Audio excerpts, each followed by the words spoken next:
حضرت میاں شیر محمد شرقپوری علیہ رحمہ فجر کی نماز کے بعد یہ ٹوٹیاں نہیں جس طرح ہوتی تو وہ چھوٹا سا برآمدہ تھا، تو برآمدے کے اوپر بیٹھ کے وظائف کرتے تھے اور پھر اشراق کی نماز تک وہاں بیٹھتے اور پھر تشریف لے جاتے۔ گرمی کی شدت تھی تو حضرت فرائض کی ادائیگی کے بعد وہاں چلے گئے، تو نمازیوں نے آپس سے مشورہ کیا کہ یار حضرت کو عرض کریں کہ بارش کے لیے دعا کی جائے۔ تو حضرت جا کے وہاں اپنے وظائف میں لگ گئے، تو انہوں نے کہا چلو ہم مسجد کے سین میں کھڑے ہو جاتے، حضرت توجہ کریں گے تو عرض کریں گے۔ تو جتنے نمازی تھے وہ سارے صحن میں کھڑے ہو گئے اور برآمدے کے اوپر میاں صاحب وظائف میں لگے۔ جب آپ کی نظر پڑتی نا لوگوں کی جانب، تو جتنے بھی نمازی تھے سارے ہاتھوں سے اشارے کر کے کہتے یعنی دعا کرو، زبان سے نہ بولتے، ہاتھوں کو ایسے ہلاتے اور یہ کہتے کہ ادھر آسمان کی طرف اشارہ کر کے کہتے دعا کرو۔ میاں صاحب پھر وظائف میں لگ جاتے۔ پھر جب میاں صاحب کی آنکھ اٹھتی نا تو یہ سارے ہاتھ اٹھاتے اور آسمان کی طرف ہاتھ اٹھا کہتے، میاں صاحب پھر وظائف میں لگ جاتے۔ جب 2-3 مرتبہ ایسا ہوا نا تو میاں صاحب کی ہنسی نکل گئی اور ایسے آسمان کی طرف دیکھ کے کہا چل ہن پا دے۔ کہتے ہیں بس یہ بات کہنے کی دیر تھی کہ چھم چھم می برسنے لگا۔ تو جب کوئی حضور کا ہو جاتا ہے تو رب اس کو اپنا محبوب بنا لیتا ہے۔ تو حضور کی محبت خدا کی محبوبیت کا ذریعہ ہے، اس لیے ہمیں حضور کا پیار اپنی روحوں میں موجزن کرنا ہے، حضور کی محبت اپنی روحوں میں اتارنی ہے، اور محبت اپنے تمام تر تقاضوں کے ساتھ جب روح پذیر ہوگی تو پھر ہمارا انداز زندگی بھی سنور جائے گا، ہماری آخرت بھی سنور جائے گی۔ محبت کے من جملہ تقاضوں میں سے سب سے بڑا تقاضا محبوب کی اطاعت ہے کہ بندہ جس سے پیار کرتا ہے اس کی بات مانتا ہے۔ یہ ہے دعوی محبت کا ثبوت، اس کی دلیل۔ اور حضور کے صحابہ کی زندگیاں دیکھیے کہ انہوں نے حضور علیہ السلام کے ساتھ کیسے پیار کیا، حضور کی محبت میں اپنی عادتوں کو بدل دیا۔ حالانکہ عادتیں نہیں بدلی جاتی، 2 سکے بھائی ہوں، رشتہ کتنا گوڑا ہے، اور ایک گھر میں پرورش پائی ہے، ایک گود میں پلے ہیں، ایک باپ کے گہوارہ تربیت میں رہے ہیں، لیکن طبائع میں اختلاف یہ ایک فطری بات ہوتی ہے۔ ہمارے پاس لوگ آتے ہیں، 2 سکے بھائی ہوتے ہیں، ایک کی طبیعت ادھر کو جا رہی ہوتی ہے، دوسرے کا مزاج ادھر کو جا رہا ہوتا ہے، ایک سخت نرم مزاج ہوتا ہے اور دوسرے کی آنکھوں سے انگارے پھوٹ رہے ہوتے ہیں، ایک معاف کر دینے والا ہوتا ہے، ایک سخت غصیلا ہوتا ہے، ایک کی طبیعت کے اندر تلخی کی چنگاریاں ہوتی ہیں اور ایک کی طبیعت کے اندر نرمی کے پھول ہوتے ہیں، آپ نے بھی دیکھا ہوگا۔ تو یہ ایسا ہوتا ہے۔ اب اسی طرح کھانے پینے کی چیزوں میں طبائع کا اختلاف یہ فطری بات ہے، ایک کو ایک چیز پسند ہوتی ہے، دوسرے کو وہ چیز پسند نہیں ہوتی ہے۔ بعض اوقات ماں کو مسئلہ ہوتا ہے کہ یہ چیز اگر میں تیار کرتی ہوں تو میرا دوسرا بیٹا نہیں کھاتا، تو اس کے لیے بعد سے الگ سے کوئی چیز تیار کرنی پڑتی ہے کہ اس کی ڈیمانڈ یہ ہے اور میرے اس بیٹے کی ڈیمانڈ یہ ہے۔ مائیں مزاج سمجھتی ہیں، ایک آغوش میں پرورش پانے کے باوجود خون ایک ہے، گہوارہ تربیت ایک ہے، دودھ ایک ہے، لیکن طبیعتوں کے اندر اختلاف پایا جا رہا ہے۔ لیکن صحابہ کی زندگیاں دیکھیے، انہوں نے اپنی طبیعتیں بھی حضور کی طبیعت کے سانچے میں ڈھال دی۔ حضرت انس بن مالک کو کسی نے دیکھا کہ وہ شوربے سے کدو کے ٹکڑے نکال کے کھا رہے ہیں، تو کہا یہ کیا کر رہے ہو؟ کہا میں نے ایک دن حضور کو یوں کرتے ہوئے دیکھا تھا۔ تو طبائع کا اختلاف یہ ایک فطری اختلاف ہوتا ہے، لیکن صحابہ نے اس کو بھی چھوڑا اور حضور کی محبت کے سانچے میں ڈال دیا۔ پھر اس چیز کا انتظار نہیں کیا کہ حضور کا فرمان کیا ہے، حضور کی چاہت پہ اپنے مزاج کو بدلا۔ اللہ اکبر۔ حضور علیہ السلام مدینہ المنورہ کی گلی سے گزر رہے تھے، ایک گنبد نما مکان بن رہا تھا، اور ایسے مکان حضور کو پسند نہیں تھے۔ تو آقا کریم علیہ السلام نے پوچھا یہ مکان کس کا ہے؟ کہا فلاں انصاری کا ہے۔ حضور گزر گئے، چہرے پہ تھوڑے سے ناگواری آثار حویدہ ہوئے۔ کسی نے اس صحابی کو بتا دیا کہ حضور گزرے تھے، تیرے مکان کو دیکھا، شاید پسند نہیں آیا۔ 2-4 دن کے بعد حضور دوبارہ گزرے، دیکھا کہ وہاں ملبے کا ڈھیر پڑا ہوا تھا۔ فرمایا اس صحابی کو بلاؤ، بلایا گیا، کہا میں پرسوں ترسوں گزرا تھا، تیرا مکان دیکھا تھا، یہ کیا ہوا؟ عرض کی میں نے گرا دیا ہے۔ فرمایا کیوں؟ عرض کی سنا تھا آپ کو پسند نہیں، سنا تھا آپ کو پسند نہیں، میں اور آپ دیکھیں ہمارا کیا کیا حضور کو پسند نہیں، سر سے لے کر پاؤں تک، نجی زندگی سے لے کے سیاسی زندگی تک، اپنے امور ذات سے لے کر کے اپنی معاشرتی زندگی تک، ہمارا کیا کیا حضور کو پسند نہیں، اور ہر وہ چیز بدل دیں جو حضور کو پسند نہیں۔ محمد دی زیارت محمد دے رنگ وچ، اے ٹھگ بازیاں جانے پیارا محمد صلی اللہ علیہ وسلم۔ میرے شیخ کامل کا ایک شعر ہے، اور وہ شعر اتنا وزنی ہے کہ اگر میرے پاس جواہر لال موتی ہوں اور میں ایک پلڑے میں ڈال دوں اور ایک پلڑے میں یہ شعر رکھ دوں تو یہ شعر پھر بھی بھاری ہوگا۔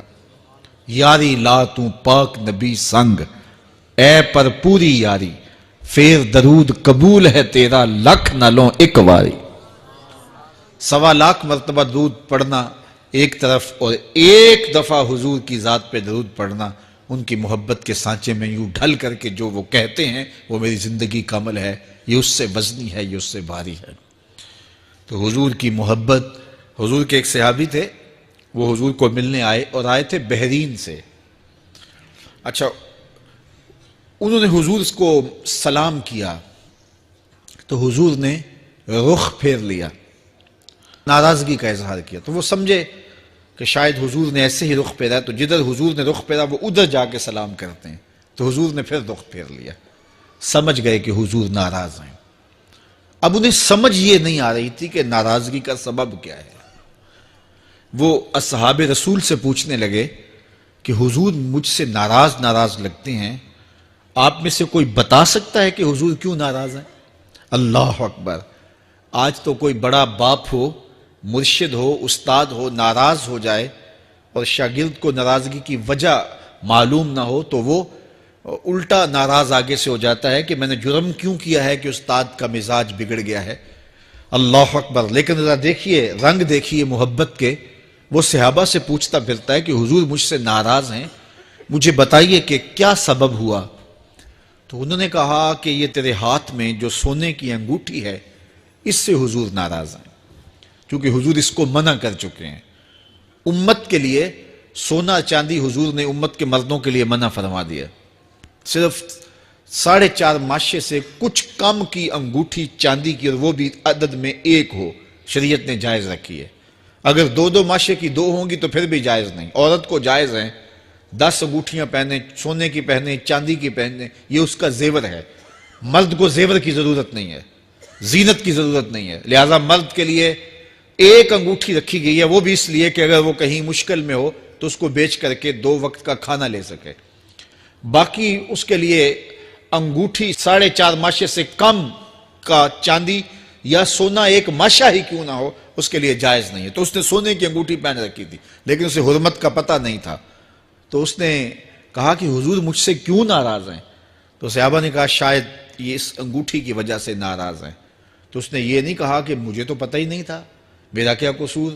خیر، اس نے انگوٹھی اتار کے حضور کو پیش کرتے کہا حضور آپ اس وجہ سے ناراض ہیں؟